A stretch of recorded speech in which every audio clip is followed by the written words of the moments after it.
বাংলাদেশের সঙ্গীত প্রেমীদের জন্য সুখবর।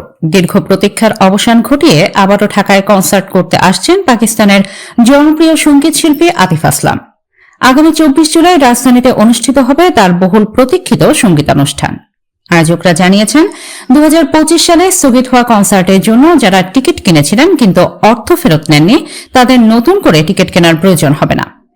নির্ধারিত প্রক্রিয়ায় আবেদন ও যাচাই শেষে অতিরিক্ত কোনো অর্থ ছাড়াই তাদের নামে নতুন টিকিট ইস্যু করা হবে। গত বছর কনসার্টে স্থগিত হওয়ার পর আয়োজকরা জানিয়েছিলেন অনুষ্ঠানটি বাতিল হয়নি, অনুকূল পরিবেশে আবার আয়োজন করা হবে। একই সময়ে আতিফ আসলামও সামাজিক মাধ্যমে বাংলাদেশি ভক্তদের আশ্বস্ত করেছিলেন যে তিনি আবারও ঢাকায় ফিরবেন। এবার সেই প্রতিশ্রুতি বাস্তবায়ন হতে যাচ্ছে। আয়োজক কর্তৃপক্ষ জানিয়েছে কনসার্ট আয়োজনের জন্য প্রয়োজনীয় সরকারি অনুমোদন, নিরাপত্তা ছাড়পত্র সহ সব আনুষ্ঠানিকতা ইতোমধ্যে সম্পন্ন হয়েছে। খুব শিগগিরই অনুষ্ঠানের ভেন্যু ঘোষণা করা হবে। উল্লেখ্য, গত বছরের 13 ডিসেম্বর ঢাকায় আতিফ আসলামের কনসার্ট হওয়ার কথা ছিল। টিকিট বিক্রি থেকে মঞ্চ প্রস্তুতি সব আয়োজন শেষ হলেও জাতীয় নির্বাচনের তফসিল ঘোষণার পর উদ্ভূত পরিস্থিতি ও নিরাপত্তাজনিত কারণে অনুষ্ঠানটি নির্ধারিত সময়ের মাত্র 2 দিন আগে স্থগিত করা হয়।